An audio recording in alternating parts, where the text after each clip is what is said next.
एक खातून को अपने पेट में आवाज़ें सुनाई देती थीं। डॉक्टर के पास पहुंची। डॉक्टर ने इब्तदाई तौर पे अल्ट्रासाउंड करके देखा और कहने लगे कि आपकी रिपोर्ट ठीक है, पेट में कुछ नहीं। लेकिन खातून की तसल्ली ना हुई और वक्तन फ़वक्तन उसे अपने पेट से फ्रॉग की आवाज़ सुनाई देती रही। वो डॉक्टर्स के पास जाती रही, डॉक्टर बदलते रहे, टेस्ट बदलते रहे, तमाम टेस्ट क्लियर थे, लेकिन खातून को आवाज़ फिर भी सुनाई दे रही थी। डॉक्टर्स भी तंग आ चुके थे। डॉक्टर्स ने बिलाखिर ये डिसाइड किया कि इन खातून को इस तकलीफ़ से निकालने के लिए ये किया जाए कि एक ऐसा ऑपरेशन किया जाए जो कि फ़र्ज़ी ऑपरेशन हो। लिहाजा उन खातून को एनेस्थीसिया दिया गया और डॉक्टर्स ने उसके पेट को कुछ स्टिचेस लगाए और होश में आने पर उसके सराहने एक ऐसा जार उस खातून को दिखाया गया जिसमें एक फ्रॉग था और खातून को कहा गया कि हाँ, तुम ठीक ही कहती थी। डॉक्टर्स ने बोर्ड ने जब तुम्हारा ऑपरेशन किया तो उसके अंदर से ये फ्रॉग निकला, लिहाजा अब तुम इस तकलीफ़ से निकल चुकी हो। खातून ने खुदा का शुक्र अदा किया, डॉक्टर्स को थैंक यू बोला और कहने लगी कि अब आपको पता चल गया ना कि जो मैं सोच रही थी बिल्कुल ठीक थी। डॉक्टर कहने लगे हाँ, ये बिल्कुल तुम्हारा अंदाज़ा बिल्कुल ठीक था, ज़ाहिर है तुम्हारे पेट में एक चीज़ थी। तो डॉक्टर्स का शुक्रिया अदा करने के बाद, हॉस्पिटल से डिस्चार्ज होने के बाद खातून घर चली गई। महीने बाद खातून ने दोबारा आके डॉक्टर्स को कंप्लेंट की। वो कहने लगी कि आपने फ़्रॉक तो निकाल दिया था, लेकिन उसके 2 बच्चे अंदर रह गए थे और उन दोनों बच्चों की आवाज़ें मुझे रात दिन बहुत तंग करती हैं, लिहाजा एक और ऑपरेशन करना होगा। ख़वातीन हज़रात, ये जो वहम की बीमारी है, ये जो हमारे अंदर वसवसे जन्म लेते हैं, ये भी बिल्कुल इसी तरह से होते हैं। कई दफ़ा हम किसी एक ऐसी सोच पर अटक जाते हैं, रियलिटी वो नहीं होती, लेकिन हम उसे हकीकत समझकर उसी के दायरे में घूमते रहते हैं।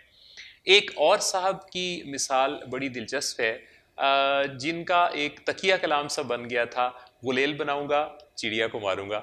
इनका जिक्र करने से पहले मैं आपसे ये कहूँगा कि अगर आप मेरे इस चैनल पे नए हैं तो चैनल को सब्सक्राइब कर लीजिए और बेल आइकॉन का बटन भी दबा दीजिए ताकि नोटिफिकेशन बर वक्त आप तक पहुँचते रहें और इंसान और कायनात को समझने के इस सफ़र में आप और मैं हम सफ़र बन जाएं। ये जो साहब थे, ये अपने घर वालों से बार बार कहते, गुलेल बनाऊंगा, चिड़िया को मारूंगा। ये वाकया मेरे दोस्त, बहुत अच्छे दोस्त कासिम अली शाह ने सुनाया। तो हुआ ये कि घर वालों ने तंग आकर एक दिन डॉक्टर के पास उसे लेके गए और डॉक्टर को दिखाया। तो साइकेट्रिस्ट जो थे वो बड़े समझदार थे। उन्होंने इनसे अलहदा में मीटिंग की इन साहब से और उनसे सारी तफसीली गुफ्तगू की। तो वो साहब कहने लगे कि देखिए, मैं बिल्कुल ठीक हूँ, मुझे कोई मसला नहीं है, मैं अपनी ज़िंदगी के बारे में शऊर रखता हूँ और असल बात यह है कि मैं चाहता हूँ कि मेरी शादी कर दी जाए। तो साइकेट्रिस्ट कहने लगे कि असल बात आप घर वालों को क्यों नहीं बताते? कहते जी वो मानते ही नहीं। तो साइकेट्रिस्ट कहने लगे अच्छा, तो शादी असल बात थी, तो अच्छा फिर क्या प्लान है, मतलब शादी होगी तो फिर क्या होगा? कहते जी डॉक्टर साहब, मैं बड़ी अच्छी ज़िंदगी गुजारूंगा, बहुत अच्छे तरीके से आगे बढ़ रहा हूँगा, फिर अल्लाह ताला मुझे औलाद भी देगा, फिर मेरे बच्चे भी होंगे। तो फिर एक दिन उन बच्चों के जो का जो जांघिया है वो वॉश करके मेरी वाइफ ने तार पे लटकाया होगा और उसमें से मैं इलास्टिक निकालूंगा, गुलेल बनाऊंगा और चिड़िया को मारूंगा। सुई वहीं अटकी हुई थी और सोच वहीं की वहीं थी। ये जो हमारी सोच होती है ना, ये कई दफ़ा उसी दायरे के इर्द गिर्द घूमती रहती है जिन दायरों से हमें निकलने की ज़रूरत है। हम लोग अपनी लाइफ में बहुत सारे ऐसे बिलीफ्स रखते हैं, बहुत सारे ऐसे अकायद रखते हैं, बहुत सारा हमारा अपनी सेल्फ इस्टीम के बारे में ऐसा तज्जिया होता है जिसकी बुनियाद पर हम ना तो ग्रोथ कर सकते हैं, ना मेंटल ग्रोथ, ना हमारी बाज़ सोशल ग्रोथ होती है। तो ग्रो करने के लिए ये ज़रूरी है कि हम कुछ चीज़ों को, कुछ ऐसे अपने बिलीफ सिस्टम्स को रिविज़िट करें और उनको थोड़ा थोड़ा चैलेंज दिया करें।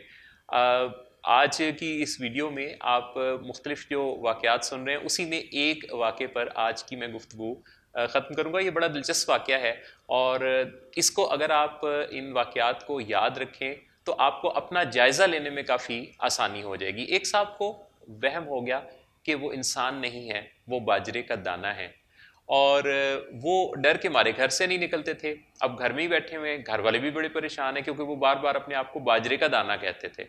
घर वाले उन्हें काफ़ी कन्विंस करके एक साइकोथेरेपिस्ट के पास ले गए सेशंस चलना शुरू हुए, 6 माह तक सेशंस चले और बिल आखिर ये मसला हल हो गया।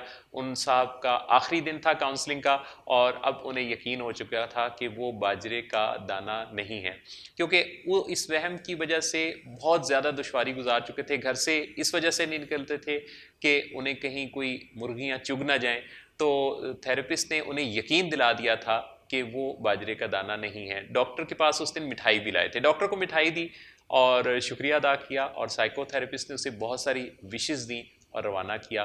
कमरे से बाहर निकले ही थे कि वापस कमरे पर दस्तक दी, अंदर आए तो साइकोथेरेपिस्ट ने पूछा क्या हुआ, वापस कैसे आना हुआ। वो कहने लगा डॉक्टर साहब मसला हो गया, बाहर मुर्गियां घूम रही हैं। तो साइकोथेरेपिस्ट कहने लगा कि तुम्हें इसमें फिक्र वाली क्या बात है, तुम क्यों परेशान हो रहे हो। कहने लगे जी वो आपने मेरा तो वहम दूर कर दिया है कि मैं बाजरे का दाना नहीं हूँ, लेकिन मुर्गियों को तो नहीं पता ना, वो तो अभी भी यही समझती होंगी कि मैं बाजरे का दाना हूँ, तो अगर वो मुझे चुग गई तो ख़वातीन और हज़रात, हमारी ज़िंदगी में भी बिल्कुल ऐसा ही होता है कि हम किसी एक पैराडाइम के ग़ुलाम बन जाते हैं, किसी एक नज़रिए के ग़ुलाम हुए रहते हैं और उसको चेंज करने के बारे में न सोचते हैं, ना किसी को सोचने देते हैं, ना किसी को इख्तियार देते हैं। अपने आप को दूसरों की नज़र से देखते रहने की भी बहुत दफ़ा ज़रूरत होती है। सोसाइटी में, लोगों में, हमारे मिलने जुलने वालों में बहुत सारे ऐसे लोग जो बहुत हेल्दी माइंड रखते हैं, उनके साथ मिलते मिलाते रहना, उनसे बातें करते रहना और कभी कभी उनकी नज़रों से इस तरीके से गुजरना कि आपकी जो साइकी है उसको ज़रा इवेल्यूएशन का मौका मिले, ये बड़ा ज़रूरी है। वरना हम स्टक से हो जाएंगे और हमें पता नहीं चलेगा कि कब किस सोच पर हम अटक गए हैं, क्योंकि ये जो हमारी अटकी हुई सोचें हैं हमारी ज़िंदगी का बहुत सारा कीमती वक्त ज़ाया करती हैं। अगर फ़र्ज़ कीजिए कि कोई काम हम 1 मिनट में मुकम्मल कर सकते हैं, तो उसी सोच के हिसार में रहने की वजह से बाज़ औक़ात हम उस काम को 15-15 मिनट बाद मुकम्मल करते हैं। हमारी ज़िंदगी इतनी ज़्यादा नहीं है कि हम इस पर इतना ज़्यादा टाइम वेस्ट करें। अपने टाइम को बचाइए, अपनी सोचों को बचाइए और सोचों को ऐसी गैर ज़रूरी थॉट्स पे एंगेज ना होने दीजिए जो हमारा और दूसरों का बहुत सारा कीमती वक्त ज़ाया करे।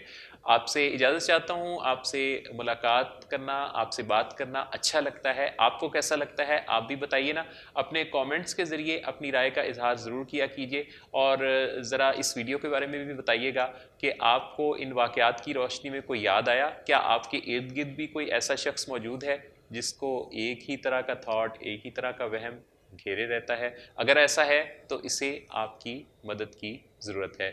इजाज़त चाहता हूँ। अल्लाह हाफ़िज़ नासिर।